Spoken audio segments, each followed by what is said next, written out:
the entertainment industry is seriously broken. More than a decade ago, I wrote a book called Black Ops Advertising. It talks about exactly why the industry is falling apart right now.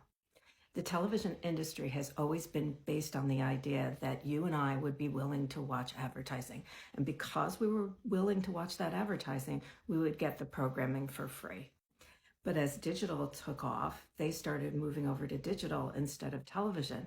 Well, yeah, on one level, you would think, yes, that's the right thing to do. But the problem is they weren't spending a lot for the advertising, but they weren't getting a lot for the advertising either. That's because by and large, digital advertising either doesn't work or it's not being seen by actual people. And the whole industry knows this. And I know you're going to ask me, why do they do it? Damned if I know. It's the stupidest thing I ever heard. So instead of advertisers paying lots of money to support your favorite television shows, they were paying a bunch of money to Facebook and Google, who aren't producing anything. So if you're talking about cable networks, the problem is you've eliminated their other revenue stream. Because of cord cutting, fewer and fewer people have cable, and most of the cable networks make money both from advertising and from the local cable system. So, for instance, a particular news network doesn't care if nobody advertises on them because they make $2 billion a year from their local cable system. So in the traditional structure, you've reduced all the advertising. You've eliminated or are working to eliminate almost all the subscriptions through cable.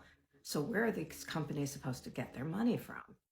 And of course, they get the money from the subscriptions from us that we pay for Netflix and Max and Amazon Prime and so on and so on and so on.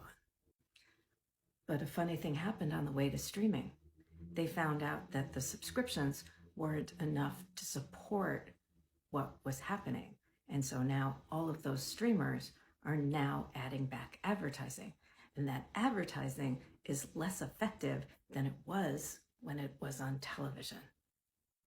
So the question is, what do you do? I think a boycott is useless. We've all embedded our lives into the system where we watch all of this. The fact of the matter is these companies care about shareholders more than they care about their consumers. And I think that that's the only way that you fight. You fight a proxy fight by becoming shareholders. You don't have to buy a lot, buy one share. If somebody else has other suggestions, I'd love to hear it. I'd love to have a whole conversation about this. But I think the consumer angle on this, I think our opportunity on that is gone. And really my heart goes out to all of these folks that are working in the industry. I started my career in the industry, so I get it. It's hard in the best of times, and this is not the best of times.